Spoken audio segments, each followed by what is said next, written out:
Hello, my friend, and welcome to Pro Wrestling Daily. My name is Aaron Machbitz. What I want to point out is sort of the lack of execution and the sloppiness that we saw on the June 23rd edition of Monday Night Raw. Yes, the show was pretty good. Yes, there was some decent high spots and there were some table bumps and there were some exciting things happening on this June 23rd edition of Monday Night Raw. But what I have to point out, and what I haven't seen a lot of people talking about, is sort of the lack of execution and the lack of crispness and the sloppiness that some of the matches had on Monday Night Raw. Yes, I absolutely love professional wrestling. I love WWE. I used to be a professional wrestler, so I understand and I watch these things with a little bit different eye than most people who comment on professional wrestling. And in the Penta versus Braun Breaker match, it was sloppy. It was sloppy. When you're rainbowing your punches, when you're missing people, when there's not crispness, when the flow is not right, when you know that they're speaking and you can see them sort of clunking around and it's just not smooth and it's not executed properly, it does take away from the overall greatness of the match. Yes, of course, Penta and Braun Breaker had some great high spots. I mean, the finish of the match was great with the spear out of midair, but you can just see like Penta really needs someone to be able to base for him, to work with him. People like Chad Gable and Pete Dunne have done great work with Penta. But Penta cannot carry a match by himself, especially with someone as new as Braun Breaker, who is being billed and built up to be one of the main event stars of WWE, and he alone cannot carry a match by himself yet at the main event caliber level. Yes, we've seen Braun Breaker and Penta have good matches together. They have decent chemistry. They do pretty good spots together. But neither of them, I think, is someone who can really carry a match. Someone like an AJ Styles, someone like a John Cena, a CM Punk, a Seth Rollins, a Roman Reigns, a Cody Rhodes. Like, those guys can carry a match with anyone. Braun Breaker is trying to get to that spot. I don't think Penta will ever get to that spot just because the nature of his moveset and all of that stuff. He will be a upper mid-card guy for the rest of his WWE career. As I said about 6 months ago when he debuted, I said he was going to fizzle out and things were going to go cold for Penta. It's looking like it's turning that way. I don't want that to happen, but that's just the nature of someone who doesn't really have a lot going for them outside of like a cool flashy entrance and a catchphrase. I mean, a catchphrase has gotten really far for some people in the industry, but when you can't really get it done and execute with everyone in the middle of the ring and things get clunky and you do the same moves over and over again, it sort of doesn't hit as well. Yes, of course, that formula has worked for certain people. Goldberg, John Cena, right? All of these types of things. There's exceptions to all of these rules, but I just think that Penta is going to be a mid-card guy for the rest of his career. Braun Breaker, on the other hand, is not going to be. He's going to main event WrestleMania after WrestleMania after WrestleMania, but he has to be able to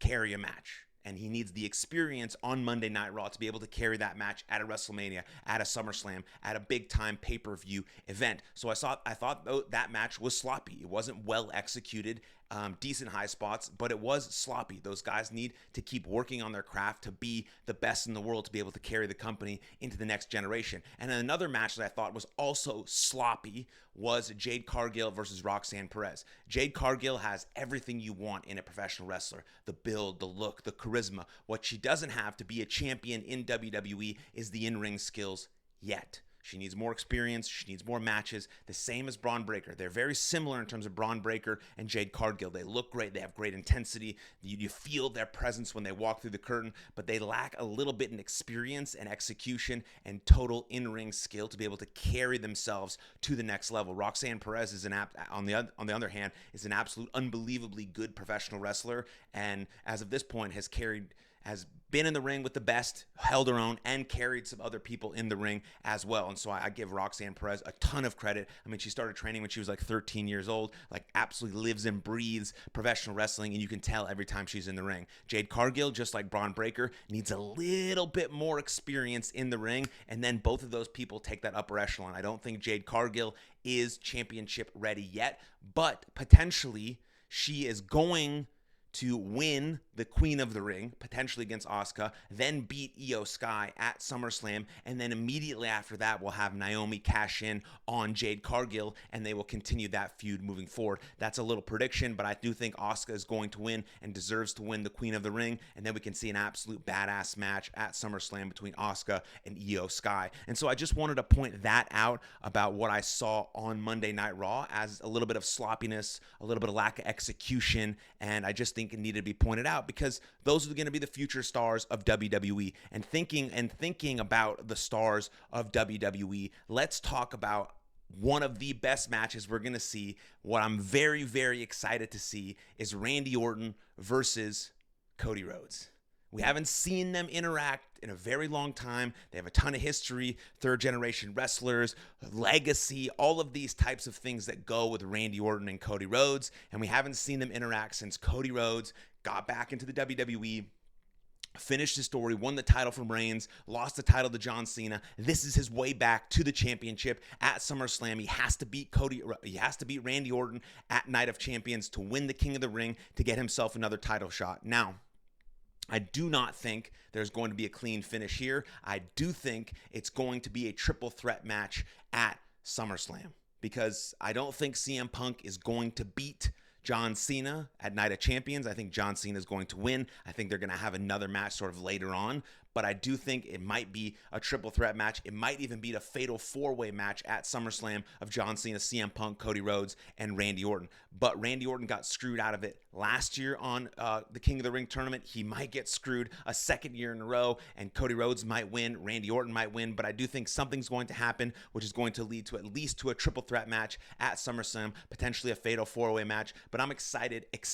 for that match, to finally see like an evolved, like unbelievably crisp Cody Rhodes versus, at the peak of his game, Randy Orton, one of the greatest to ever do it, Randy Orton, go head to head in an absolutely brilliant matchup. I mean, the match that Cody Rhodes and Jey Uso had on Monday Night Raw, that was crisp, that was sharp, right? When you talk about the sloppiness of a Penta and a Braun Breaker, some of the miscues of a Jade Cargill and a Roxanne match, then you look at two absolute professionals in Cody Rhodes and Jey Uso, and they put together an absolutely perfect main event match on Monday Night Raw to lead us right into Cody Rhodes versus Randy Orton at Night of Champions. Winner faces someone at SummerSlam for a championship, and I think it's going to be amazing. And the last thing I will say about the June 23rd edition of Monday Night Raw is that was the absolute best Gunther we have seen in a while. He's fired up. He's ready to go. He's crashed out. Doesn't give a fuck what Goldberg has to say. Goldberg's 58 years old. Couldn't hang in the ring before. Can't hang in the ring now.